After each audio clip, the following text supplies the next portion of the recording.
Hello বন্ধুরা, good morning, welcome back to my channel. বন্ধুরা, আজকে সকাল সকাল ঠাকুরঘর থেকে ভিডিওটা শুরু করলাম।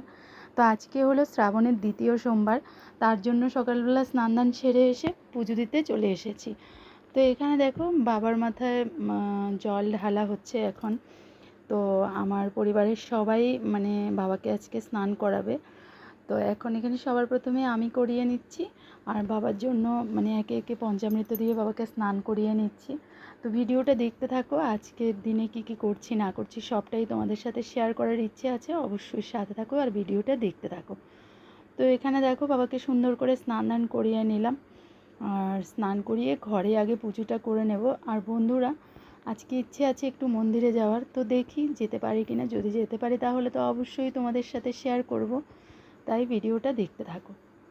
তো এখানে পঞ্চামৃত দিয়ে বাবা স্নান হয়ে গেছে, আর এখন দেখো গঙ্গা জল দিয়ে বাবাকে এখানে স্নান করানো হচ্ছে।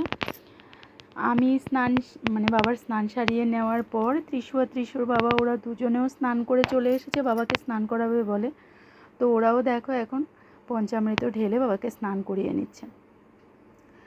আর একটা সুবিধে কী হলো, ঘরে বাবা ভোলানাথ যেহেতু আছে, আমাদের এই শ্রাবণের 4টা সোমবারই ঘরে বাবাকে পুজো করা হবে, স্নান করানো হবে।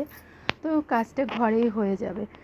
তার একটা কথা হলো, আমার কিন্তু ইচ্ছে করে মন্দিরে যেতে, তাই আজকে একটু প্ল্যান নিয়েছি। সকালবেলা খুব ভোরে ঘুম থেকে উঠেছি, তাড়াতাড়ি করে পুজো পার্বণ সেরে তো বের হয়ে যাব।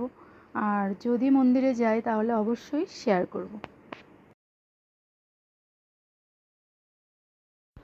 তো বন্ধুরা, এখানে দেখো আমার পুজো কমপ্লিট হয়ে গেছে। আর আজকে বাবার প্রসাদে ছিল মিষ্টি, সাদা মিষ্টি দিয়েছি। তো পুজোটা এখন সুন্দরভাবে সম্পন্ন হলো। তো চলো এবার আমি ঝটপট করে রেডি হয়ে বেরোচ্ছি, আর কোথায় যাচ্ছি চলো তোমাদের সাথে শেয়ার করছি। তো দেখো এখানে আমি এখন চলে এসেছি মন্দিরে, আর মন্দিরে এসেই এখানে আমি বাবার মাথায় জল ঢালছি।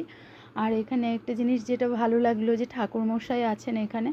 তো ঠাকুরমশাই এখানে মন্ত্র বললো, আর মন্ত্র পড়ে এখানে বাবার স্নান হচ্ছে। তো এই জিনিসটাই ভীষণ ভালো লাগলো। আর এই ঠাকুরমশাই কিন্তু আজকে এখানে অনেকটা বেলা অবধি থাকবে, কারণ প্রচুর লোক আসবে যাচ্ছে, জল দিচ্ছে বাবাকে, তো তার জন্য।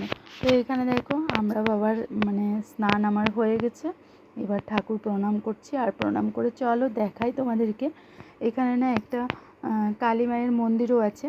তো দেখো এবার আমি চলে এসেছি এখানে কালী মাকে প্রণাম করতে। তো মাকে প্রণাম করে চলো এবার বাড়ি ফিরে যাব। আর বন্ধুরা, বাড়ি ফিরে এসে দেখো এখানে নিরামিষ রান্না হয়েছে আজকেও। তো আমি আর ত্রিশু দুজনেই খেতে বসে গেছি। আজকে রান্নায় ছিল মিষ্টি কুমড়ো ভাজা, আর হলো মুগের ডাল, আমের চাটনি। তো এগুলো দিয়ে আমরা এখন দুপুরবেলা মা ছেলে দুপুরের খাবারটা সেরে নিচ্ছি। আর ব্লগটা দেখতে থাকো, আশা করছি ভালো লাগবে তোমাদের। তারপর দেখো বন্ধুরা, আবার অনেকক্ষণ বাদে ক্যামেরার সামনে এসেছি। এখন রাতের রান্না চলছে, বুঝতেই পারছো সন্ধ্যে থেকে অনেক কিছু অফ ক্যামেরায় হয়ে গেছে, সেগুলি আর কিছুটি তোমাদের সাথে শেয়ার করিনি। তো এখানে দেখো ভাত হচ্ছে, আর এখন এইবেলা আমি রান্না করছি হলো গিয়ে আলু কেটে নিয়েছি দেখলেই। এখানে এই পনিরের কৌটোটা নিয়েছি, এখন আলু, পনির আর পটল দিয়ে একটা তরকারি করব। তো এটা আমি সকালবেলাই করতাম, কিন্তু সময়ের অভাব ছিল, তার জন্য স্কুলেও যেতে হতো টাইম মতো, তাই আর সকালবেলা রান্নাটা করিনি। তো এখন এবেলা চলো আমি রান্নাটা সেরে নিই। তো এইখানে দেখো আলু পটল ভাজা হচ্ছে। তারপর নামিয়ে নিলাম। এবার আমি পনিরগুলোকে একটু নুন, একটু হলুদ গুঁড়ো দিয়ে ভেজে নামিয়ে নিয়েছি। এবার রান্নাটা চলো, এই যে দেখো পুরো রান্নাটা আমি বসিয়ে দিলাম। আর আমাদের ডিনারও এবার কমপ্লিট হয়ে যাবে রান্না হয়ে গেলেই।